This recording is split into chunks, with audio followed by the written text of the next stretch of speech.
صبح روز شنبه 23 خرداد ما تنها شماره کلمه سبز داشتیم. تازه تیترش چند بار عوض شده بود با حضور نماینده هایی که نباید و غیر قانونی در اونجا بودن و روزهای بعد بسته شد. بعد رفتن پلم زدن به روزنامه نگارا گرفتن و دائم به ما تلفن میشه. یه بارم من با آقای شاهرودی صحبت میکردم، ایشون صحبت کرد با یه قاضی و بعد به من تلفن کرد که اصلا روزنامه شما بازه.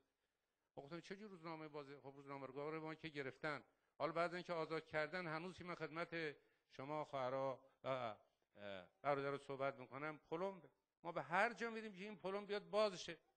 بالاخره مال مردمه این ساختمان، ما که چیزی نیاوردیم از جایی. میگم سنگ ها رو بستن، سگ ها رو باز کردن، بحث چند صد میلیارد تومان هزینه تبلیغاتی برای ستاده های نیروهای اصلاح طلب اصولگرا دارن میکنن. در حالی که من خدمت شما خواهرا و برادر میخوام عرض بکنم که 3 میلیارد 400 یا 500 میلیون تومان حد اکثر هزینه های ستاد انتخاباتی بنده بوده. من یقین دارم که برادر عزیزمون کروبی هم از این مقدارها زیادتر نخواهد بود، شاید خیلی کمتر هم بشه. یکی از افراد ستاد رو گرفتن، میخوام بگم پرونده سازی تا چه حد. دائم بهش بند کرده بودن، فشار میوردن که شما 4 میلیارد تومانی که به عنوان حقوق گرفتین از ستاد فلانی کجا گذاشتین؟ کجا برد؟ 4 میلیارد تومان.